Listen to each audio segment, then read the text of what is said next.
Ma'am Joy and classmates. Today I'm going to present to you my research paper, How Women Are Treated as Objects, in 6 short stories of Socorro Fideri State. My presentation will be composed of 3 parts: introduction, methodology, and analysis, which covers the results and discussion. Through time, women have always been treated unfairly, and this is because of patriarchy, wherein men dominate women and whereby women are kept subordinate in a number of ways. Sultana 2011. In the status quo perpetuated by patriarchy, women have not only been subordinated or discriminated, but also in varying degrees objectified and oppressed. Beginning with the Mary Wollstonecraft's Vindication of the Rights of Woman, that's in 1792, women have since articulated their dissatisfaction from the treatment and oppression they sustained through patriarchy. And since then, the feminist movement had not stopped in voicing out the degrees and levels of oppression they experienced. The word experience here in the present tense is used to emphasize the gender subordination, marginalization, particularly in this research objectification, has not really waned or changed ever since. Despite the advances in the female liberation movements through the centuries, gender oppression and marginalization, instigated by the structure, standards, and stereotypes, is still as prevalent as the light of day. And in other words, equality for women has yet to be achieved. So, therefore, as a critical theory that seeks to destabilize systems of power and oppression of such magnitude, the feminist thought focuses on discovering how people interact within systems and possibly offer solutions to eradicate oppressive systems and structures. Arinder 2022. Gender equality is the goal of feminism, which continues to be an issue today. Therefore, research into gender equality is still the one that moves feminist theory forward. No? After all, feminism is a movement that seeks to end sexism, exploitation, and oppression. This very reality can similarly be gleaned in the field of Philippine letters. In Philippine literature dominated by men at the center during her time, a Bicolano female writer in English needs to be recognized for her literary contribution. Among others, Socorro Fideri State, a first-generation Bicolano female writer in English, maps a unique sensibility from which we can glean our own Bicolano identity. The choice of Socorro Fideri State for analysis is grounded on her importance in the field of Bicol literature and particularly feminist thought. This is supported by Paz Verdades Santos, a Bicol literary scholar, who wrote Hagku's 20th Century Bicol Women Writers. According to Santos, Socorro Fideri State places women's experiences and aspirations on the center stage. Despite the constraining conservatism of her generation, Santos says, Tate reveals that the woman is perpetually victimized in a patriarchal society. Such sensibility is reflected in her short fiction, which is published from 1954 even up to the 2000s. Santos adds that all these creations and literary production has paved the way for protests and solutions that come with a later freer consciousness. Moreover, Santos is saying that Tate's work qualifies as outstanding because it enshrines the Bicol region in literature through the local color. And her work even passes the standards of the urban male formalist aesthetics.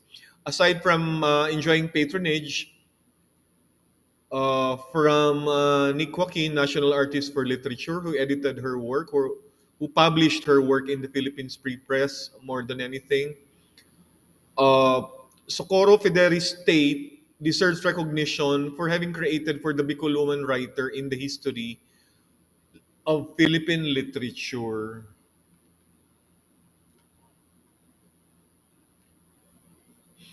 For this particular study, among the feminist theories that were developed, I will be focusing on the concept of sexual objectification, which has occupied much thought. According to contemporary American philosopher Martha Nussbaum, objectification is simply not seeing or treating as a person, usually a woman, as an object.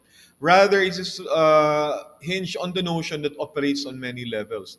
It's not as simple as treating as an object as a phrase, but according to Nussbaum, she lays out levels of objectification in which um, women are objectified.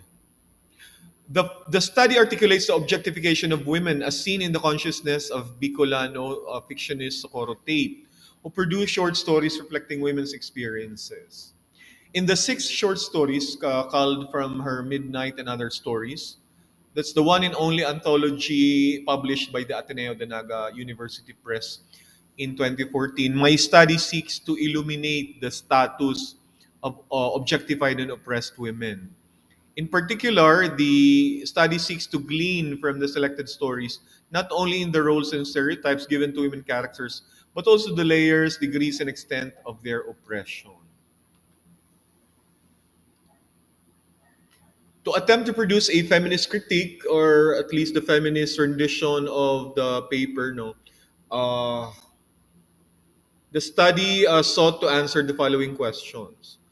One, how are the women characters treated in the text, in the language and institutions created by a male dominated culture? Along with that, I was asking what kinds of objectification do women experience in the stories? How are gender relationships portrayed in these stories? And compared with men, what opportunities are available to women in these texts? The answers to these questions will be evident in the analysis of the short stories themselves. The last question, which the student or which the study asked, is what is reinforced or challenged in the status quo by the female characters, if any? And finally, how do these women subvert it? In what ways do the women characters accept, challenge, or even change the prevailing situation governing them? For the methodology, the study focused on the images, gender stereotypes, and particularly the objectification of women characters in these stories. Guided by the descriptive method, I employ literary criticism using content analysis, which involves some systematic and objective procedures to render a qualitative study. Particular content analysis approach was used to describe the conditions that help define the roles, images, and behaviors of women and their objectification. According to a source, content analysis is a research tool used to determine the presence of certain words, themes, or concepts within some given qualitative data, which is the text. With it, I can quantify and analyze the presence, meanings, and relationships of such certain words, themes, or concepts. I can also make inferences about the messages within the text, even the author, the audience, and even the culture and time surrounding the text. By analyzing the selected short stories, the study answered the questions on the different images and stereotypes and portrayals of Filipino women and their objectification in modern society. Data for this study were generated from the short stories portraying the actions, behaviors, and roles and stereotypes of these characters in relation to oppression and objectification. It identified and discussed certain nuances of women in their portrayals across the short stories. In particular, the six short stories culled out from the collection, Midnight and Other Stories, were Bamboo Floor, Bamboo Bed, The Grain is Ripe, In Memoriam, Nardo Takes a Wife, The Sublime Pain, and Midnight, the titular story of the said collection.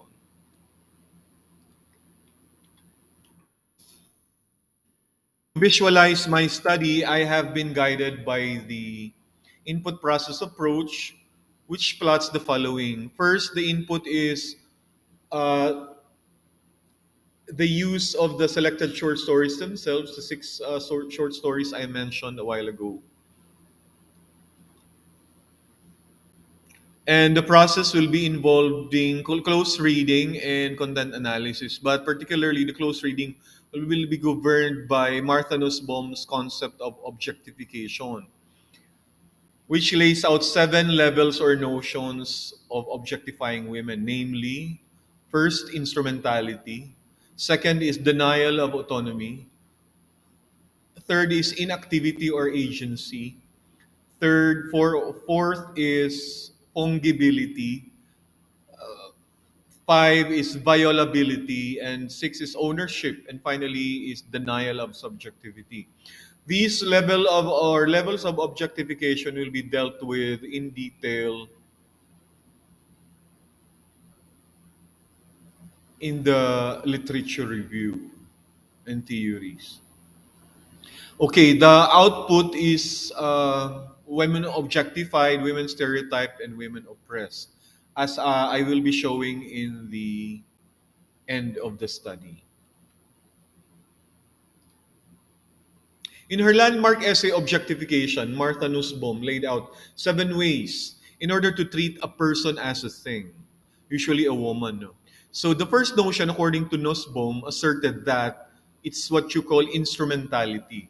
In instrumentality, anyone, usually a woman, is treated or used as a tool of someone's purpose. So if someone is used as a tool or instrumentation to achieve one's purpose, the notion is governed by instrumentality.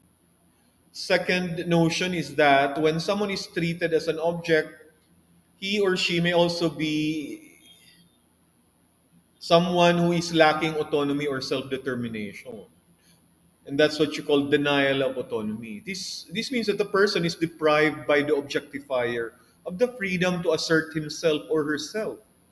In other words, to simplify the notion, he or she is rather rendered bihag. In a Tagalog form, walang kalayaan in Filipino terminology.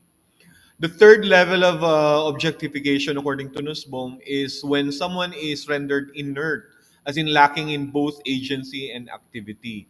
This translates into someone being immobilized or made unmoving or not being able to exert any power, which means that someone is rendered powerless over themselves.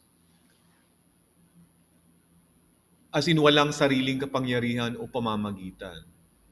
When someone lacks agency or activity, it's as good as dead. He or she as good as dead.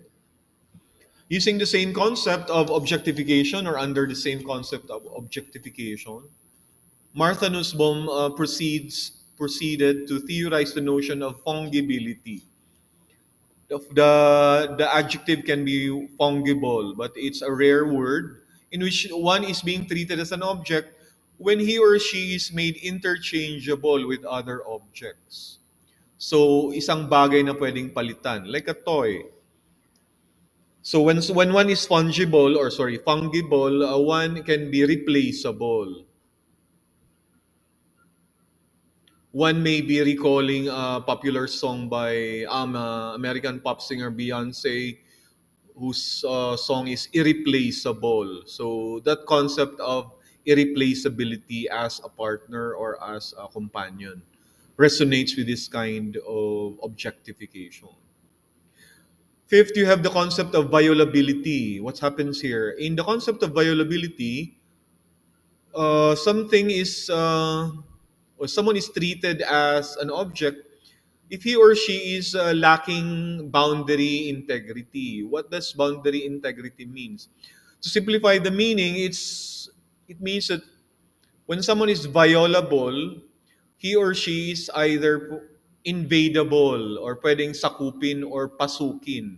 Literally pasukin or sakupin. So the play with words of the anagrammatic Filipino pasok and sakup is very much in play here. When someone is violable, he or she may also be penetrable, something that can be penetrated or entered into or entered.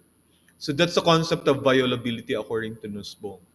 And the sixth one is when someone objectifies a person, he or she tends to own them as in ownership.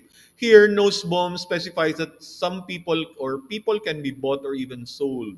This concept, which translates into pag-aari or ari-arian in Filipino, or pagsasadiri or pagurugaring in Bicol.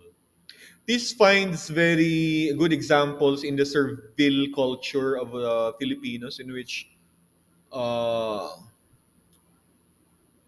dominant classes, for examples, are served by atsoy or atchay. The Spanish era has perpetuated itself through alipin culture or slavery, alila or alipin, which resonates also in the Bicol Surugoon or Oripon. So the ownership is literally like a property, no? The sense of ownership. One can be owned. A human being can be owned by another in the most legal sense of the word, no? Someone is owned like a slave. So when some people are subjected to those kinds of situations, it's highly objectifying. It's pure objectification according to Nussbaum. And finally, the seventh feature of objectification is when we treat a person as one whose experiences and feelings need not to be taken into account. And this is where what's the deepest term called subjectivity enters. When someone is treated as such, like when your hopes and fears, even personality is not even considered at all, you are being denied of being subjective. You are being denied of your subjectivity. In simpler terms, objectification happens when someone is treated as walang damdaming dapat na isaalang-alang. However, Nussbaum considered that these seven are signposts of what many have found morally problematic. So these are what I'd like to notice in the stories I selected. It is in this premise that the study is hinged. How are women objectified in these ways in the selected stories of the Bicolana writer Socorro Fideris Tate? To articulate the purpose of the study the paper again answers the questions: in what ways women are objectified, who objectifies these women in the stories, what do these women who are seen or treated as objects do to assert themselves to defy objectification, if any, and most importantly, what do the stories say about women being used or seen as objects? Ultimately, the purpose of the study in the bigger picture is to determine how Tate's narratives contribute to the entire feminist conversation.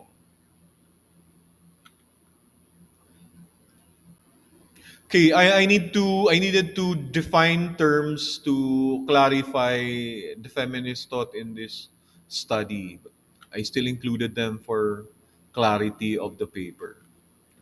But I did not include it here in the presentation. So to understand the terms used for the study, I made sure to have defined for the reader some 28 terms in particular to suit the content and the context of the analysis, which is following.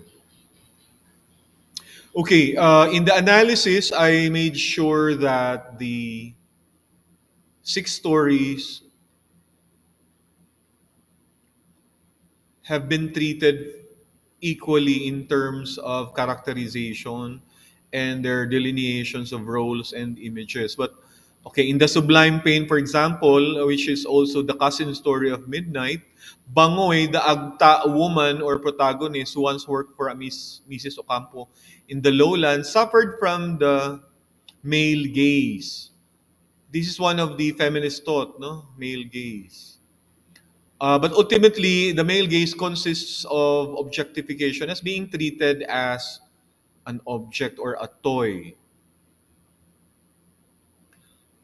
Having grown up to this standard now as a wife, Midnight or Bangoy is still desires that whatever she was taught in the household of Mrs. Ocampo, she now desires as someone or something that is normal. No, so for example, when she finds her hair it was unkempt, she was being treated and her hair was tied in place with a faded green ribbon. No? One once also Mrs. Ocampo gave a lipstick to Midnight so that her lips looked much like crimson bud on her face, which makes Mrs. Ocampo the representative of the male gaze.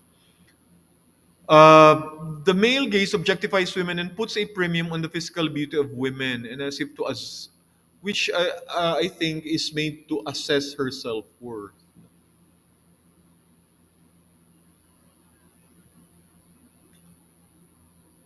I will be returning to this at the conclusion.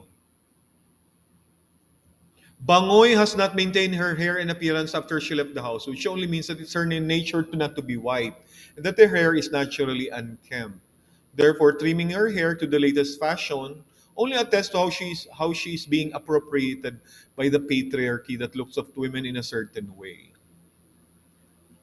In the short story Midnight, the lead character Midnight or Bangoy is portrayed as a naive little girl who just becomes that when he grows up as a woman and follows Ingo to his hut.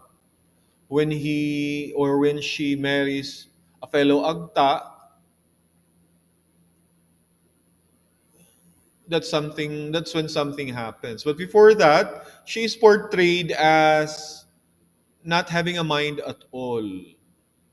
For one, she is a clever woman more than anything, choosing Ingo over other men in the tribe. But the statement, it also implies that the other Agta men are stealing off from their land loans, which is racist. It's an essentialist way of looking at Agta. The sublime pain, according to the story, is the pangs of childbirth, the feeling of birthing her child. What is the extreme pain that Bangoy is feeling here is the knowledge that her child would not just be like her. So when she wishes that her child were at least fairer than she is, has she become like Mrs. Ocampo or her people themselves? One who will not like it if her firstborn looked just like her, just a wee shade lighter. In the second short story, In Memoriam, is a Chinese widow, no, who suffers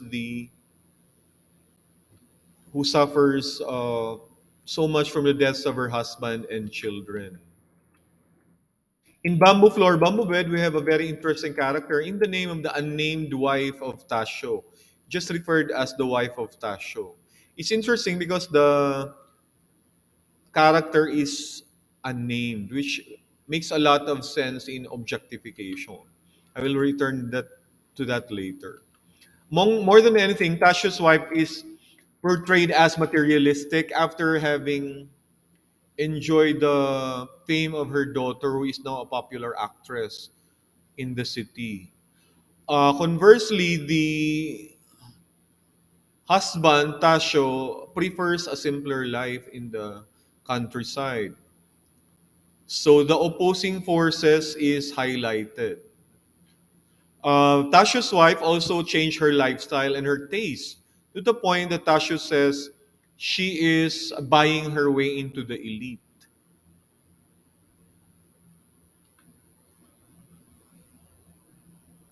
Tasha's wife is also described as physically undesirable because she has overeaten, has grown bigger, and of course rendered undesirable according to their husband.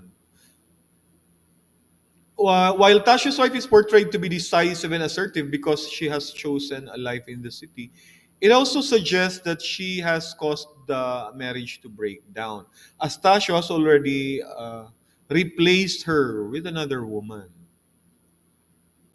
who was not there when she arrived. So in the end, finally, no, Tasha's wife, despite having asserted her economic independence away from the complacent Tasho, who is just content with her or with his agricultural life in the rural, Tasha's wife emerges not really a strong character because of having broken down the marriage at all. In Nardo Takes a Wife, we see marriage, another concept of marriage, another instance of marriage, which is one of the favorites most probably of Socorro Tate, no? So Inardo takes a wife. The parents of 22-year-old Lita and her suitor Nardo are finalizing the wedding rites, their wedding rites. In Filipino customs, this is called pamanhikan or pamalaye. The latter really means a house visit to ask for the hand of the girl. So, in spite of the serious, ceremonious, and ritualistic atmosphere of their parents facilitating their pamanhikan, Nardo, the groom to be, has chosen not to honor the agreement and trivialize the tradition of his parents.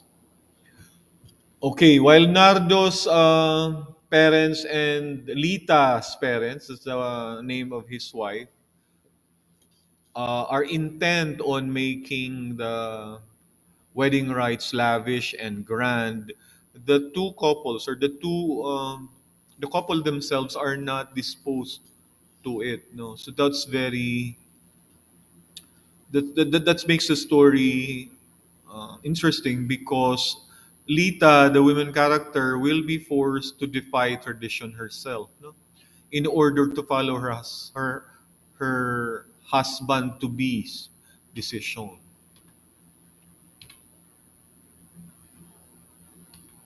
While the couple are very subjected, to the point of the patriarchy forcing upon them the rights, the something is happening, no, in the mind of Nardo. He will be doing something in the end. So more than anything, when the story was written in the 1950s, an unwed woman like Lita, or if she happens to just elope with Nardo and cohabit with him, it will draw social ridicule. Again, Lita will suffer and become a sure victim of another patriarchal slur. No? When Nardo, at the end of the story, makes the last resolve of eloping and not pushing through with the costly wedding that he dreads. His plan of elopement will both bring Lita shame and both salvation. For the old school, this will be termed rebellion. For the high and mighty patriarchy, this will be transgression. But when Lita elopes with Nardo, the women will be put to shame, but only according to the terms of the patriarchy. However, the elopement can also delineate how woman with her man going against the same convention stops being oppressed or suppressed by the patriarchal tradition that treats them as rather only possessions of men. Okay, I'd like now to bring the presentation to Martha Nussbaum's Matrix of Objectification. In an effort to become even a structuralist reading of this whole research study, I plotted here the level of objectification to simplify the presentation today. So, if you will notice here, table 1A,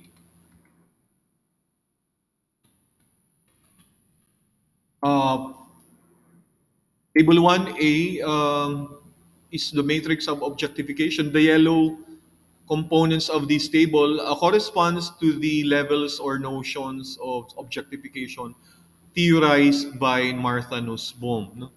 They are instrumentality, lack of autonomy and self-determination, lack of agency and activity, fungibility, violability, ownership, and denial of subjectivity. I'd like to focus my analysis on the discussion of these levels of objectification.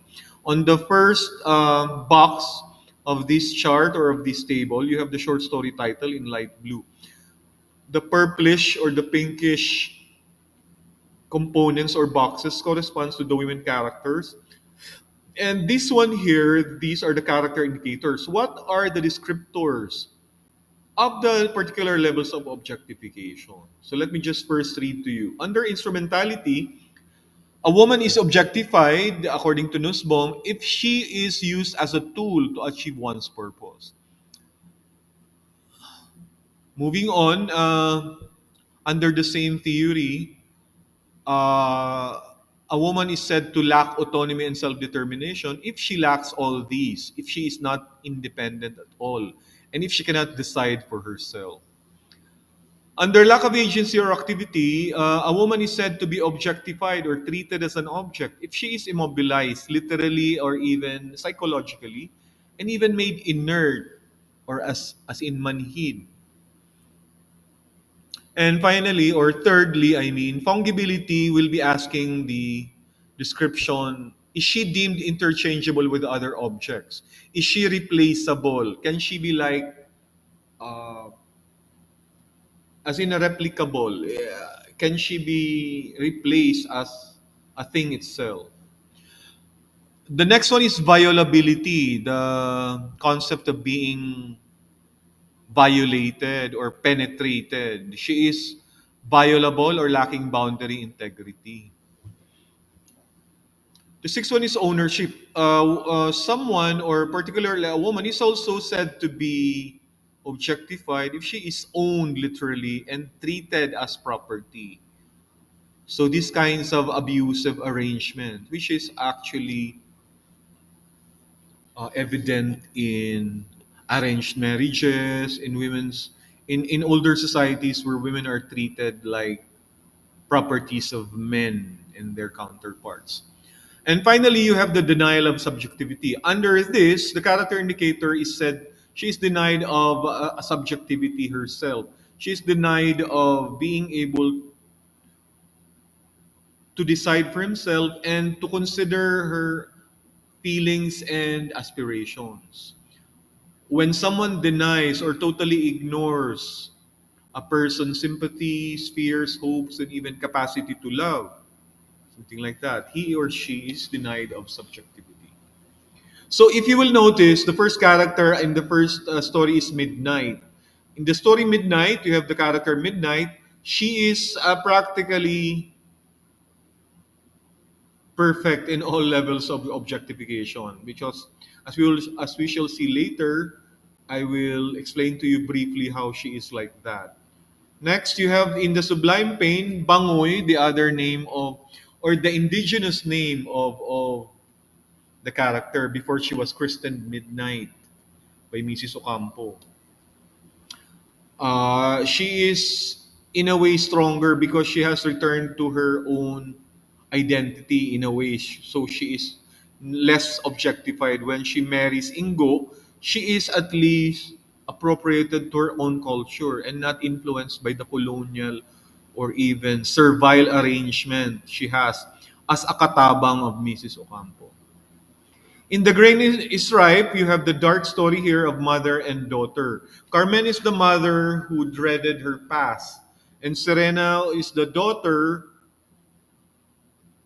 whom the mother is dreading for her own future because of the tragic fate they will both suffer. No? So in instrumentality, she's also said to be used as a tool to achieve one's purpose. We shall know why later. She's also said to have lacked autonomy and self-determination.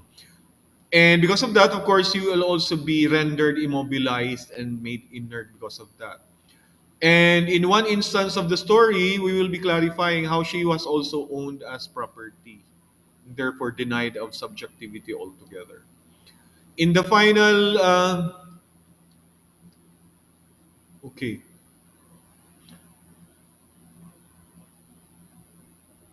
following the matrix of objectification, let us first start how the women characters are said to be delineated as to their level of objectification. First, Midnight or Bangoy. In the first stories involving Agta, woman Bangoy, who was renamed Midnight by her employer, Mrs. Ocampo, she has been objectified in various manners, from her being named Kristen according to the whims of her employer, to the way she was being acculturated by the lowlanders themselves. This is shown in the way she has now accepted the colonial mentality of her former masters. Every time Bangoy visits with Mrs. Ocampo, she is certain that she will be given hand-me-downs and stateside stuff from the relatives of Mrs. Ocampo.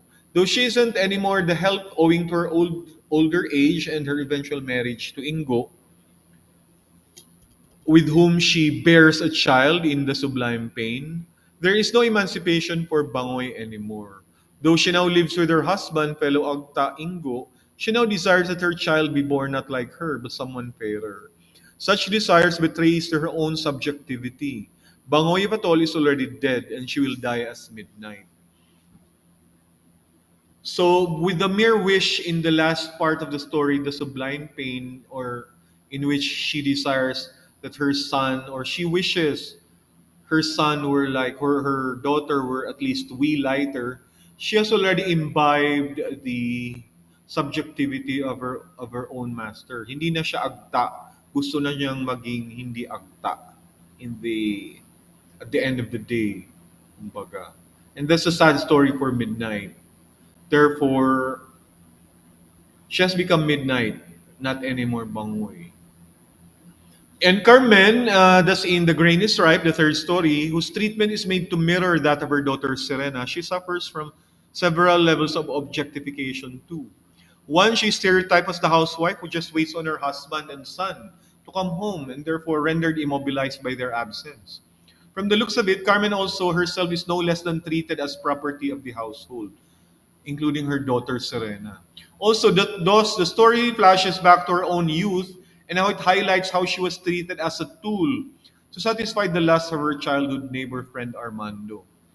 But it was when she resisted the advances of Armando in an attempted rape, or frustrated rape actually, because she did not, um she she succeeded in overwhelming Armando herself. No?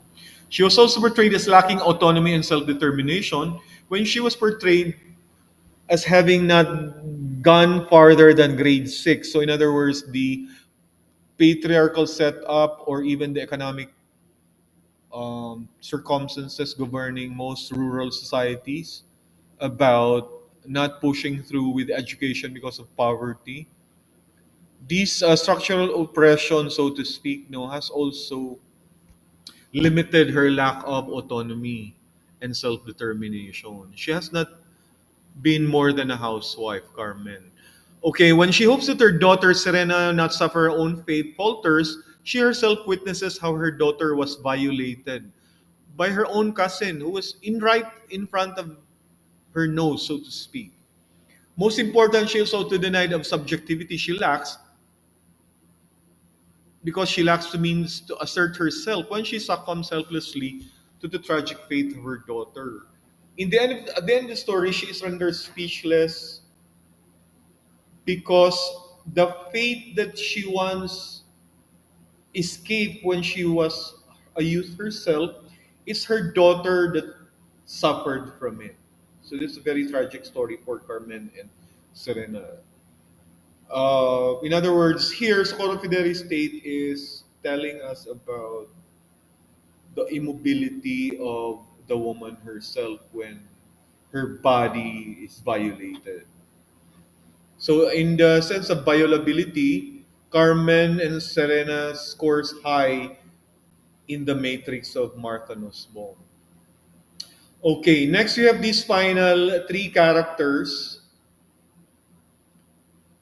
It's from the story In Memoriam. Shuli is the Chinese widow. She gets one, two, three, at least five out of seven levels of objectification. In Bamboo Floor, Bamboo Bed, you have the Tasha's wife, a stronger woman, but not really, as we will shall see why. She checks at least three levels of what objectification. And Nardo takes a wife. You have Lita, also scoring three out of seven. Let's see why. Shuli is the Chinese widow who survived the deaths of her entire family. First, from her own husband, and second, those of the carnage of her four children who drowned in the flood. She wasn't able to save her own children when they transferred from one house to another. They were so young that they all drowned while moving to the evacuation area. That's how simple the story was. But easily, Shuli here is a clear example of being owned as a property and lacking autonomy and self determination in her arranged marriage with Eng Hua. Okay, Shuli herself is admitted that she has been arranged to be the wife of Eng Hua without even having seen him before the wedding day. No? And just like Carmen in The Grain is Ripe, Shuli is a stereotype when she is rendered immobilized by her own circumstances. At the end of these stories, the woman is pictured immobilized by pain brought about by their dire circumstances. Whenever she remembers the death of their children, she is rendered speechless. But also, in fairness to Shuli, she has managed to rebound before that kind of tragedy struck again. No? So at the death of her husband, she has made a name for herself by taking on the businesses of Eng Hua and even made improvements from that. So, but at the end of the story, she is rendered weak whenever she remembers or she recalls the deaths of her children in the anniversary, as in the title In Memoriam. In an attempt to be, I'll always be melodramatic, which I've seen in the stories of Socorro Tate, she doesn't allow these characters to do something to rise above their tragic situations. In both Carmen and Shuli, we see how women end up both in tears and oblivion. Ano siya, mga martir sa mga mater dolorosa sila, kumbaga, mga women na ito sa kwento ni Miss Tate. And finally, we have the Tasha's wife. Interestingly, Tasha's wife, who is rather unnamed, immediately suffers from being denied of subjectivity. Walang pangalan talagang binigay yung author sa Tasha's wife. Only the reference to the man himself easily qualifies her being objectified and denied of subjectivity because she is someone's possession. She is Tasyo's, kumbaga. Ano siya ni Tasyo? So almost like pag-aari. So again, like what we said here, Tasyo's wife scores high in ownership under that matrix. No? Here.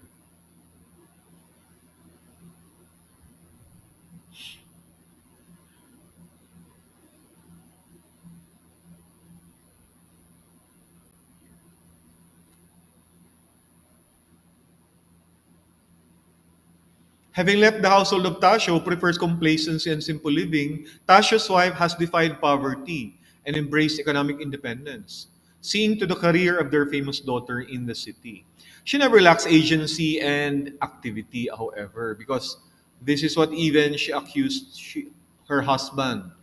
Yung husband niya daw walang ginagawa, pero siya meron. So in terms of activity, meron siya. She's even the power or kumbaga superwoman, so to speak. Of the character presented here, Tasha's wife, though replaced in Tasha's bedchamber by another voluptuous woman, is the one that owns her own life. She's the one that decides her own life. She frees herself away into having autonomy and self-determination by going to the city. But she also suffers from vacuity or owing to her materialism and preference to money. Sa kanya, money is all that matters and she repeatedly tells Tasha that. As a result, she has become a shallow character and stereotype woman who just needs money. Simple as that. And who worships money. And that's being simplistic. No, not all women are said to be like that. In the end, though, it's money that enslaves her. The capitalistic and opportunistic materialist world drowns her very sensibility. So kahit siya nakapag sarili, meron siyang bagong master, kumbaga. Hindi siya talaga na, hindi talaga siya na nakalaya. Kasi nakalaya man siya physically, but actually, when she returns, it even shows that she, in a way, needs her husband because of her requests and pleas to join her there. So in other words, she's the one that has not really succeeded at all. She has, despite having to assert herself, uh, her materialism overshadows her freedom, so to speak. Okay, finally, you have Lita's or Nardo's bride. Nardo takes a wife. The title herself reeks of ownership, takes a wife. So when someone takes a wife, just like taking a medicine or taking a toy, taking something from a rack. So ownership scores high for Lita. The title of the story suggests that ownership is not in question here. Nardo, the man, is marrying his bride, Lita. as if she were a thing readily in the common society. Similarly, Chong Tasho doubles his daughter's objectification, so to speak, when he demands that the wedding rites be pompous and lavishly celebrated. Lita is made to replicate her mother's fate if she follows her father's wishes. Something happens in the story though. When Nardo decides to elope with Lita the following morning, the indefinite ending allows us to glimpse into the politics of Socorro Fideri's state regarding how women can clear the space for themselves. If at all, it is fitting to end this analysis with the character of Lita. Hindi kasi sa ending ng story, hindi pa natin nakikita kung tatanan si Lita kay Lando, kay Nardo, I mean.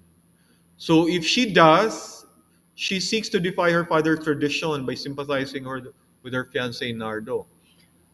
So Lita becomes a possibility for all women, as it were, to defy patriarchy. But if Lita elopes with Nardo in order to do away with the lavish wedding rituals of her father's tradition, she becomes a subject herself, lending herself autonomy and self-determination. However, when she defines patriarchy for what purpose, to struggle once again in the battlefield of marriage, so to speak, this is another story. This is another debatable arena. Who will win in their marriage is something to determine yet. So, in other words, her subjectivity is not full fledged. Only because she decides to defy the patriarchy just to follow her fiance doesn't really qualify her total autonomy and self-determination. No? Okay, so besides objectification, the women characters suffer stereotyping and oppression. Some choose to languish there while others defy the roles assigned to them. Bangoy suffers from the objectification of her employer who treats her like she's a doll, someone to dress up, something to dress up. Her level of objectification is not only of ownership but of fungibility. Mrs. Ocampo can always replace her, but Bangoy is starting a family and forges her own path to autonomy. But when she wishes her child is already here, she will suffer from another enslavement herself. She will become an object in herself. No? The Chinese widow Shuli, meanwhile, is reduced as a female stereotype who languishes at death of her children. Despite her portrayal as a strong woman who rises to fill the shoes of her dead husband to manage the businesses, she vacillates and could not move on when she loses her children. Meanwhile, dreading the past is coming back to haunt her. Carmen, the housewife, freezes at the sight of her daughter Serena, who is now violated in her own backyard. Tasha's wife relishes meanwhile in fame and glory, basking in her daughter's popularity, and choosing to lord it over her husband who replaces her with another woman. And finally, you have Lita bound to defy patriarchy when she elopes with Nardo in order to do away with the lavish wedding rituals of her father's tradition, lending herself autonomy and self-determination, although temporarily. And finally, to close the study, according to Andrea de Worken, women are objects, commodities, some deemed are expensive than others. But it's only by asserting one's humanness every time, in all situations, that one becomes someone as opposed to something. After all, the need to assert one's humanity is inherent in each of these women characters. I've included the works cited in sources consulted here, and I thank you for your attention and attendance. Ma'am Joy and classmates, good evening and thank you.